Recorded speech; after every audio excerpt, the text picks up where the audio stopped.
तो अब मैं यहाँ पे आपको कुछ एक क्वेश्चंस जो हैं वो मोल कंसेप्ट से रिलेटेड सॉल्व करके दिखा रहा हूँ।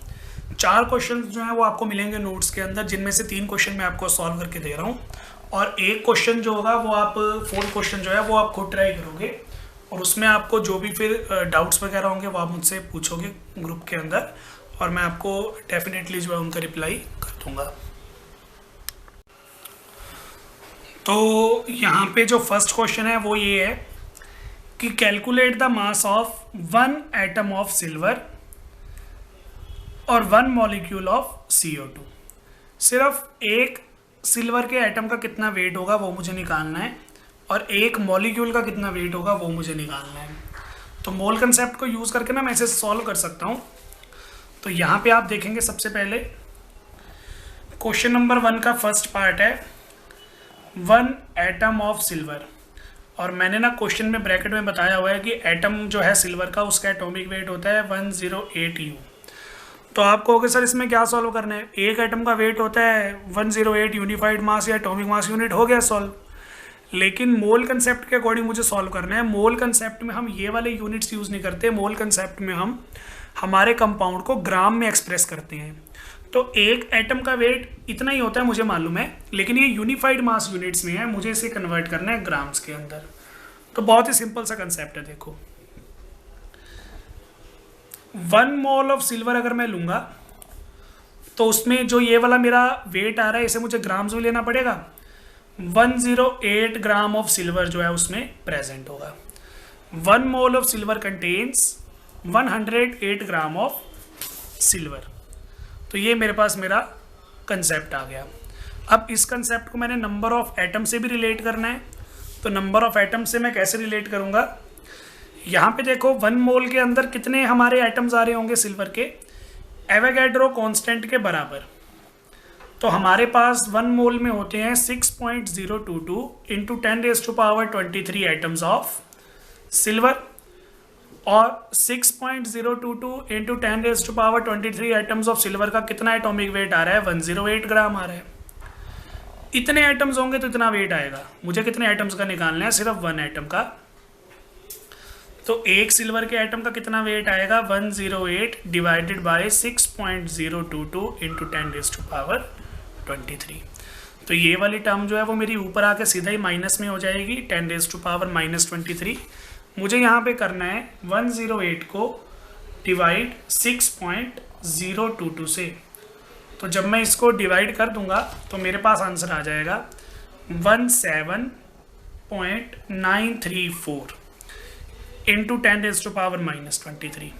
प्रॉपर अगर मैं लिखूंगा तो 1.79। तो एक डिजिट के बाद हमें डेसिमल लगाना होता है, तो मैंने डेसिमल जो है वो पीछे शिफ्ट कर दिया। तो ये हमारे पास हमारा वेट आ जाएगा ग्राम में एक एटम ऑफ सिल्वर का। समझ में आया? 2 डेफिनेशन मुझे यहाँ पे यूज़ करनी पड़ी। यहाँ पे सबसे पहले मैंने एक डेफिनेशन यूज़ की, फर्स्ट वाली, जिसमें हम एटॉमिक मास से रिलेट करते थे, और सेकंड डेफिनेशन फिर मैंने यूज़ की नंबर ऑफ मॉलिक्यूल्स या नंबर ऑफ एटम्स वाली, जिसमें हम इसे नंबर ऑफ एटम यानी कि एवोगैड्रो नंबर से रिलेट करते हैं। फिर दोनों को आपस में इक्वल रख के सिंपल मैथमेटिक्स अप्लाई करके मैंने 1 एटम का वेट निकाल लिया। सिमिलर मैं यहाँ पे सेकंड पार्ट को भी सॉल्व कर रहा हूँ। सेकंड पार्ट था हमारा, हमें वेट कैलकुलेट करना है 1 मॉलिक्यूल ऑफ कार्बन डाइऑक्साइड का। अगर मैं 1 मोल कार्बन डाइऑक्साइड ले लूँगा तो उसमें कितना वेट आ रहा होगा, 44 ग्राम ऑफ कार्बन डाइऑक्साइड। ये मैंने कैसे निकाला, कार्बन का वेट 12 है, ऑक्सीजन का 16 है, 2 ऑक्सीजन है तो 32, सम करके आ गया 44। अगर मेरे पास 1 मोल कार्बन डाइऑक्साइड है तो उसमें कितने ग्राम CO2 आ रहा होगा, 44 ग्राम CO2 आ रहा होगा। अब 1 मोल ऑफ CO2 में कितने मॉलिक्यूल्स आते हैं, एवोगैड्रो नंबर जितने, 6.022 into 10⁻23 molecules of carbon dioxide is equal to 44 gram of carbon dioxide. इतने मॉलिक्यूल्स जो हैं कार्बन डाइऑक्साइड के, उनका वेट आ रहा है 44। तो एक मॉलिक्यूल ऑफ CO2 का कितना वेट आएगा, 44 6.022 इंटू 10⁻23। 10⁻23 जो है वो ऊपर जाके माइनस हो जाएगी पावर, तो यहाँ हमारे पास आ जाएगा 10⁻⁻23 और जब मैं 44 को डिवाइड करूँगा 6.022 से तो मेरे पास आ जाएगा 7.30। तो ये मेरे पास मेरा वेट आ जाएगा ग्राम में, क्योंकि यहाँ पे मेरे पास ये जो अमाउंट थी वो ग्राम में थी। तो एक कार्बन डाइऑक्साइड के मॉलिक्यूल का इतना वेट जो है वो हमारे पास होगा। तो ये दोनों के दोनों जो मैंने सॉल्व किए, मैंने कैसे सॉल्व किए, मोल कंसेप्ट को अप्लाई करके। तो ये हमारे पास हमारा क्वेश्चन था। सेकंड क्वेश्चन है हमारे पास, how many atoms and molecules of sulphur are present in 64 gram of sulphur.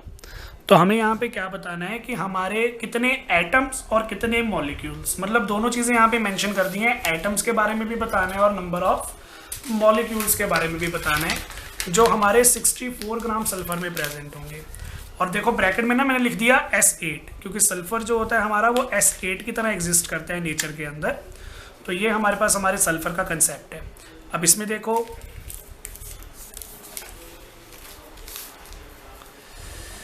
Sulphur हमारे पास नेचर में एग्जिस्ट करता है S8 की तरह। एक सल्फर के एटम का वेट होता है 32, तो S8 का टोटल वेट कितना आ जाएगा 32 × 8। ये हमारे पास आ जाएगा 8 2 जा 6 1 कैरी और 8 3 जा 24 25। तो सल्फर के एक मॉलिक्यूल का वेट आ गया है 256 AMU। तो आप लिखोगे 1 mole of S8 contain 256 gram of sulphur. Sulphur के एक मोल में कितने हमारे पास वेट आ रहा होगा, 256 ग्राम आ रहा होगा। अब एक मोल के अंदर कितने मॉलिक्यूल्स आते हैं, एक मोल के अंदर मॉलिक्यूल्स आते हैं 6.022 × 10⁻23। तो 6.022 × 10⁻23 मॉलिक्यूल्स ऑफ S8, इनका वेट आ रहा है 256 ग्राम ऑफ सल्फर। अब मुझे ना 256 ग्राम के लिए नहीं निकालना, क्वेश्चन के अकॉर्डिंग मुझे 64 ग्राम के लिए निकालना है। तो ये फिर मैं कैसे करूँगा वो देखो आप। अगर मेरे पास 256 ग्राम सल्फर होता तो उसके अंदर कितने मॉलिक्यूल्स आ रहे होते, 6.22 × 10⁻23 मॉलिक्यूल्स आ रहे होते S8, क्योंकि मैं मॉलिक्यूल की बात कर रहा हूँ ना। अगर मेरे पास 1 ग्राम होता है S8 तो 1 ग्राम के लिए मेरे पास क्या आ जाता 256 डिवाइड में, और मुझे 1 ग्राम के लिए नहीं निकालना, मुझे किसके लिए निकालना है 64 ग्राम के लिए। अगर मैं 64 ग्राम सल्फर के मॉलिक्यूल ले रहा हूँ तो उसमें कितना हमारे पास मॉलिक्यूल आएंगे ये हमें कैलकुलेट करना है। तो हमारे पास यहाँ पे आ जाएगा × 64। तो ये हमने यहाँ पे सॉल्व कर लेना है। अब देखो मैं इसको 16 के टेबल पे कट कर रहा हूँ। 16 के टेबल पे कट करूँगा तो 16 4 जा 64 और 16 16 जा 4 1 जा 4 4 4 जा। तो मुझे अल्टीमेटली यहाँ पे क्या करना है, 6.022 को 4 से डिवाइड करना है। तो कर देते हैं डिवाइड, 6.022 को डिवाइड कर दिया 4 से, तो हमारे पास आ जाएगा 1.50 × 10⁻23 मॉलिक्यूल। 256 ग्राम में इतने मॉलिक्यूल आ रहे हैं ना, 64 ग्राम में इतने मॉलिक्यूल्स आ रहे होंगे। और हमें मॉलिक्यूल्स के साथ साथ एटम्स भी निकालने हैं। तो अब ये देखो, अगर मैं एक मॉलिक्यूल लेता हूँ S8 का तो उसमें 8 सल्फर एटम है। तो अगर मैं इतने मॉलिक्यूल्स ले लूँगा तो उसमें मुझे क्या करना पड़ेगा, इस नंबर को 8 से मल्टीप्लाई करना पड़ेगा। तो 8 से मल्टीप्लाई मैं कर देता हूँ। 8 से मल्टीप्लाई करूँगा तो मेरे पास आ जाएगा 12 × 10⁻23 एटम्स ऑफ सल्फर। समझ में आया? एक सल्फर मॉलिक्यूल में 8 सल्फर एटम है ना, तो इतने सारे मॉलिक्यूल्स में कितने होंगे, 8 को इस नंबर से मल्टीप्लाई कर देंगे तो हमारे पास टोटल एटम्स भी आ गए।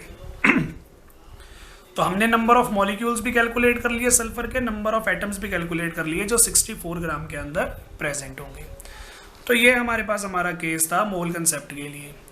थर्ड क्वेश्चन जो है हमारा वो क्या है, देखो, calculate the number of atoms of the constituent elements in 53 gram of sodium carbonate यानी कि Na2CO3। तो हमारे सोडियम कार्बोनेट में जो कॉन्स्टिट्यूएंट एलिमेंट्स हैं, मतलब सोडियम है, कार्बन है, ऑक्सीजन है, 53 ग्राम के अंदर कितने कितने आइटम्स आ रहे होंगे सोडियम के, कार्बन के और ऑक्सीजन के, ये हमें बताने हैं। तो ये देखो हमें कैसे करना है। थर्ड क्वेश्चन मैं आपको बता रहा हूँ, हमें नंबर ऑफ एटम्स कैलकुलेट करने हैं। मतलब मुझे सोडियम के एटम्स भी कैलकुलेट करने पड़ेंगे, कार्बन के भी करने पड़ेंगे, ऑक्सीजन के भी करने पड़ेंगे। 53 ग्राम ऑफ सोडियम कार्बोनेट में। अब आप पहले देख लेते हैं कि सोडियम कार्बोनेट का वेट होता कितना है। सोडियम का वेट होता है 23, 2 सोडियम है तो 46, कार्बन का वेट होता है 12, ऑक्सीजन का वेट होता है 16 और 3 ऑक्सीजन है तो मेरे पास आ जाएगा 48। तो इन सबको मैं आपस में ऐड कर देता हूँ। 48 और 12 मेरे पास हो गया 60, 60 में अगर मैं 46 जोड़ूंगा तो मेरे पास आ गया 106। अगर मैं इतनी ही अमाउंट ले लूँगा ग्राम के अंदर तो मेरे पास क्या आ जाएगा, 1 मोल आ जाएगा। तो 1 mole of sodium carbonate contains 6.022 into 10⁻23 molecules of sodium carbonate. यही होगा ना। अगर मैं 1 मोल ले रहा हूँ सोडियम कार्बोनेट का तो उसमें कितने मॉलिक्यूल आ रहे होंगे Na2CO3 के, जितना हमारा एवोगैड्रो कांस्टेंट है, मतलब 6.022 into 10⁻23। अब इतने मॉलिक्यूल्स आ रहे हैं। देखो इसके अंदर 2 सोडियम है तो सोडियम एटम्स कितने आ रहे होंगे, इस नंबर को 2 से मल्टीप्लाई करना पड़ेगा। 2 into 6.022 into 10⁻23 एटम्स किसके आ रहे हैं, सोडियम के आ रहे हैं। किसमें, 1 मोल ऑफ Na2CO3 में। फिर अगर मैं कार्बन की बात करूं तो कार्बन तो इसमें एक ही है ना, तो इसको अगर मैं 1 से मल्टीप्लाई करूंगा तो ये सेम आ जाएगा। 6.022 into 10⁻23 एटम्स किसके आ रहे हैं, कार्बन के आ रहे हैं। और ऑक्सीजन के लिए मैं कैसे बोलूँगा, 1 mole of Na2CO3। Sodium carbonate में कितने ऑक्सीजन है, 3, तो 3 into 6.022 into 10⁻23 atoms of oxygen. तो ये इतने आइटम्स आ रहे होंगे ऑक्सीजन के, इतने आइटम्स आ रहे होंगे कार्बन के और इतने आइटम्स आ रहे होंगे सोडियम के। किसमें, 1 मोल में। लेकिन मुझे 1 मोल के लिए तो निकालना ही नहीं, क्योंकि 1 मोल में तो 106 ग्राम प्रेजेंट होंगे, मुझे तो 53 ग्राम के लिए निकालना है। तो ये देखो 1 mole of sodium carbonate is equal to 106 gram of sodium carbonate. तो पहले मुझे निकालने हैं सोडियम के लिए। देखो 106 ग्राम सोडियम कार्बोनेट में कितने सोडियम प्रेजेंट हैं, 2 into 6.022 into 10⁻23 सोडियम प्रेजेंट है 106 ग्राम में। तो 1 ग्राम में कितने होंगे, 2 into 6.022 into 10⁻23 by 106। तो 53 ग्राम में कितने होंगे, 2 into 6.022 into 10⁻23 106 into 53। तो हमारे पास आ गए 6.022 into 10⁻23 atoms of sodium. 53 gram of sodium carbonate में कितने हमारे पास सोडियम प्रेजेंट हैं, इतने सोडियम प्रेजेंट हैं। समझ में आया। अमाउंट आधी हो गई तो नंबर ऑफ मॉलिक्यूल्स भी आधे हो गए। सेम यहाँ पे अब 1 मोल ऑफ सोडियम कार्बोनेट में कितने थे हमारे पास, 6.022 into 10⁻23 एटम्स थे कार्बन के। तो 53 ग्राम का मतलब है हाफ मोल। तो हाफ मोल में कितने आ रहे होंगे, ये भी हाफ हो जाएगा, 3.011 into 10⁻23।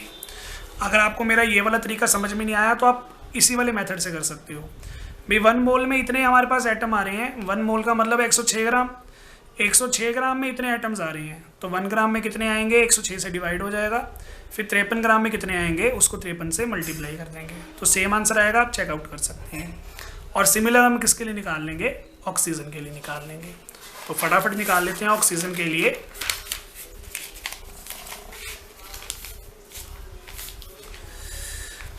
(106 gram of sodium carbonate, इसमें हमारे पास कितने आइटम्स आ रहे हैं ऑक्सीजन के, 3 इंटू 6.022 इंटू 10⁻23 एटम्स आ रही हैं ऑक्सीजन की।